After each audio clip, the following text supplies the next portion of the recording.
Welcome students, welcome back to the video series of Vivekanand Public School. We are here again with one of your grammar section. It is for all classes, especially 9th and 10th, but it is for all classes as sometimes it comes in exams of 9th, 10th, 11th or even 12th. So we will discuss about the same thing which we have discussed already in a previous video, but one step further, one step ahead we are discussing here. Subject verb agreement and common errors. सबसे पहले हम बात करें इस चीज़ की जिस पर हमने पहले भी थोड़ी सी चर्चा की थी कि सब्जेक्ट वर्ब एग्रीमेंट है क्या। एक क्विक रिव्यू करते हैं।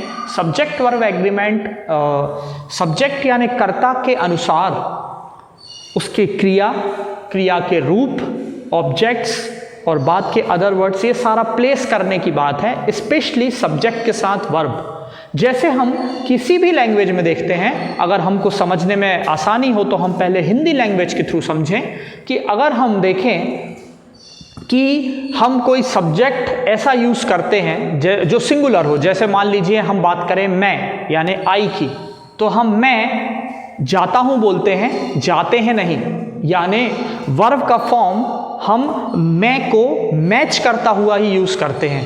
अगर हम बोलें हम जाता है तो ये गलत होगा, क्योंकि हम के साथ हमें जाते हैं लगाना होगा। और इस तरह की कई छोटी छोटी गलतियाँ जो हिंदी भाषी लोग नहीं हैं वो शायद करते होंगे, पर चूंकि वो हमारी मदर टंग है और हम आसपास काफ़ी समय से हिंदी लैंग्वेज को सुनते आ रहे हैं, हमारी जो सराउंडिंग है वो हिंदी लैंग्वेज की है और हम सब्जेक्ट के तौर पर भी हिंदी लैंग्वेज को पढ़ते हैं, इसलिए उसकी ग्रामर को थोड़ा सा तोड़ना मरोड़ना और उसे सही प्लेस करना हमारे लिए आसान है। हम गलत यानी व्याकरण के दृष्टिकोण से from the point of view of grammar अगर गलत भी लिखा हो या बोला गया हो तो हम उस एरर को पॉइंट आउट कर सकते हैं, और ना सिर्फ पॉइंट आउट कर सकते हैं बल्कि करेक्ट भी कर सकते हैं। पर यही बात जब एक फॉरेन लैंग्वेज की आती है, स्पेशली इंग्लिश की, which is an international language, तब हमें इसमें थोड़ा कंफ्यूजन होता है। पहली समस्या तो गलती को पता करने में, यानी टू आइडेंटिफाई द मिस्टेक, ये ही हमारे लिए अपने आप में एक टफ चीज़ है। और अगर हम उसके एक स्तर तक पहुंच चुके हैं और हम गलतियों को पहचान लेते हैं, आइडेंटिफाई कर लेते हैं, तब भी हम उसे अपने आप को उसको करेक्ट करने में एबल नहीं समझते। We find ourselves unable to first to identify, and if we can identify we find ourselves unable to correct the mistake. So हम मिस्टेक की भी बात करें, उसको पहचानने के तरीकों की भी बात करें और उनको कैसे सुधारा जाए, तो सबसे पहले हम उसे सब्जेक्ट वर्ब के थ्रू ही समझते हैं। मैंने आपको पहले भी बताया है कि जब भी आप अपनी वर्ड पावर को, वोकैब्स को तैयार करें तो किसी भी शब्द को वर्ब और नाउन दोनों तौर पर याद करें, यानी क्रिया और संज्ञा दोनों ही याद करें। ये भी ध्यान रखें कि कई बार वर्ब और नाउन एक जैसी भी होती हैं। जैसे एग्जाम्पल के तौर पर हम देखते हैं, हिंदी से एक वर्ड है आदर, किसी का सम्मान या आदर, और उसी की वर्ब अगर हम हिंदी में बनाते हैं तो हमें एक और शब्द उसके साथ लगाना पड़ता है और हम वर्ब के लिए कहते हैं आदर करना। आदर नाउन हो जाता है यानी संज्ञा, और आदर करना वर्ब हो जाता है यानी क्रिया।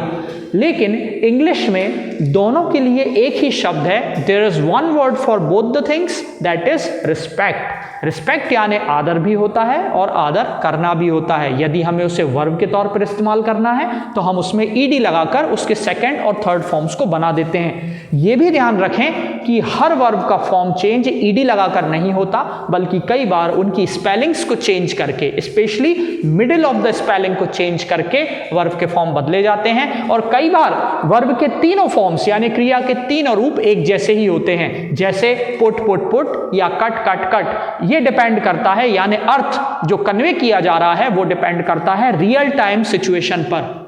इसी वजह से इंग्लिश लैंग्वेज में गलती होती है, क्योंकि English language comparing to other language is more based on the context. English दूसरी भाषाओं की तुलना में संदर्भ पर आधारित ज्यादा है। एक ही शब्द और एक ही तरह की बात कई चीजों को कन्वे करती है जो सिचुएशन के हिसाब से बदल जाती है। यहाँ पर हम उन्हीं में से कुछ हिस्सों को समझ रहे हैं, स्पेशली सब्जेक्ट और वर्ब के कनेक्शन में। आप हमारा पहला सेंटेंस देखिए, योर सिजर इज शार्प। अब हम जनरली ये मानते हैं कि हम जो हिंदी में एक नाउन जो हम इस्तेमाल करते हैं हमारे डेली लाइफ में, जो कैंची कहलाती है, उसे हम इंग्लिश में सिजर्स कहते हैं, ना कि सिजर। क्योंकि सिजर उसका एक पार्ट होता है और जब उसके साथ दूसरा पार्ट कनेक्ट होता है तब वो दो पार्ट मिलकर एक चीज बनती है जो हमें काम की होती है, जो कपड़े वगैरह काटने के काम आती है, तो वो सिजर्स कहलाती है, सिजर नहीं। यहां पर अगर हम कहते हैं योर सिजर इज शार्प तो हम गलत कहते हैं, हमें कहना होगा योर सिजर्स। अब जब हम सेंटेंस बनाते हैं तो लोग सिजर्स को एक वचन मानकर उसके साथ इज लगाते हैं, यानी कहते हैं योर सिजर्स इज शार्प। यानी अगर आपको पता चल भी जाए कि सिजर गलत शब्द है और सिजर्स सही है, तब भी उसके साथ वो इज लगाते हैं, यानी उसे सिंगुलर नंबर की तरह ट्रीट करते हैं। जबकि सिजर्स जो है एक प्लूरल यानी बहुवचन है, पर वो एक ही कैंची के लिए इस्तेमाल होता है। तो हमें योर सिजर्स इज शार्प नहीं कहना चाहिए, योर सिजर्स आर शार्प कहना चाहिए, जबकि हम एक ही कैंची की बात कर रहे हैं। I know you are wondering कि हम जब ज्यादा कैंचियों की बात करेंगे तो फिर हम क्या कहेंगे, उन्हें हम पेयर ऑफ सिजर्स कहेंगे, यानी सिजर्स की जोड़ियां एक से ज्यादा अगर हो तो हम उसे पेयर ऑफ सिजर्स कहेंगे। इसी का एक सेकंड उदाहरण, एक एग्जांपल देखिए, I prefer vegetable to fast food. आप हमेशा ध्यान रखें, दो चीजों की तुलना करने के लिए हम देन का इस्तेमाल करते हैं, पर ऐसे कुछ शब्द होते हैं जहां टू का यूज होता है। उनमें से एक है प्रेफर। प्रेफर के साथ जब कोई वर्ड लगाएं और उसका कंपैरिजन दूसरी किसी चीज से करें तो देन नहीं टू का यूज करें। तो देखिए हमारा सेंटेंस क्या है, I prefer vegetable to fast food. यहां पर हम भूल जाते हैं कि वेजिटेबल सिंगुलर नंबर में इस्तेमाल नहीं करना चाहिए, ये एग्री नहीं करता है, इसलिए हमें आई प्रेफर वेजिटेबल्स कहना चाहिए, क्योंकि हम किसी एक सब्जी के एक हिस्से की बात नहीं कर रहे हैं, हम सब्जियों की बात कर रहे हैं। तो हमारा सेंटेंस होगा I prefer vegetables to fast food. इसी तरह तीसरे एग्जाम्पल से आपको और क्लियर होगा। अब देखिए हमारा एग्जाम्पल है the road is under repair. Repair होता है मरम्मत, जबकि हम जब रोड के मरम्मत की बात कर रहे होते हैं तो हम एक वचन यानी सिंगुलर नंबर को कन्वे नहीं कर रहे होते हैं, हम पूरे रिपेयर वर्क को कन्वे कर रहे होते हैं। इसलिए हमें सेंटेंस लिखना होगा या बोलना होगा the road is under repairs. The road is under repairs, इसको ध्यान रखें।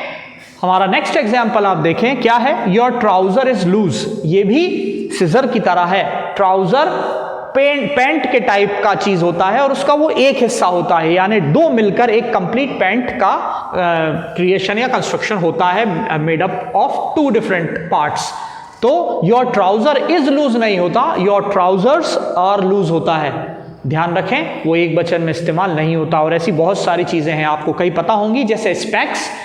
स्पेक्स जो होता है वो हमारे जो दो ग्लासेस होते हैं जिनमें से हम देखते हैं, वो लोग ज़्यादा अच्छे से समझते होंगे जो हाइपरमेट्रोपिया से सफ़र करते हैं या मायोपिया से सफ़र करते हैं, यानी लॉन्ग साइटेडनेस या शॉर्ट साइटेडनेस से, उनको पता होगा। स्पेक्टिकल्स जो है प्लूरल में यूज़ होता है, क्योंकि चश्मे का एक हिस्सा हम यूज़ नहीं करते, दोनों करते हैं। तो उसके साथ वही वर्ब यूज होनी चाहिए जो एग्री करती हो, यानी प्लूरल वाली। इसी तरह ट्राउजर्स का है, ट्राउजर इज नहीं होता, ट्राउजर्स आर होगा। इसी तरह देखिए हमारा नेक्स्ट एग्जांपल है we played a one inning match. यहां पर इनिंग जो है वो इनिंग्स होगा, क्योंकि इनिंग की बात हम कंप्लीट अर्थ में कर रहे हैं कि इसके बाद की इनिंग भी खेली जाती है। तो हम कहेंगे we played a one innings match, क्योंकि हम ऑलरेडी इसमें वन का इस्तेमाल कर चुके हैं एडजेक्टिव के तौर पर। इसी तरह सिक्स्थ सेंटेंस को देखिए, सिक्स्थ एग्जाम्पल को देखिए, I saw many sheeps and deers there. हम जब मैनी का इस्तेमाल कर चुके होते हैं तो हमें उस नाउन को प्लूरल नहीं बोलना पड़ता, बल्कि एक वचन यानी सिंगुलर से ही हमारे प्लूरल वाली बात कन्वे हो जाती है। इसलिए हमारा सेंटेंस होना चाहिए I saw many sheeps and deers की जगह I saw many sheep and deer in the field या देयर।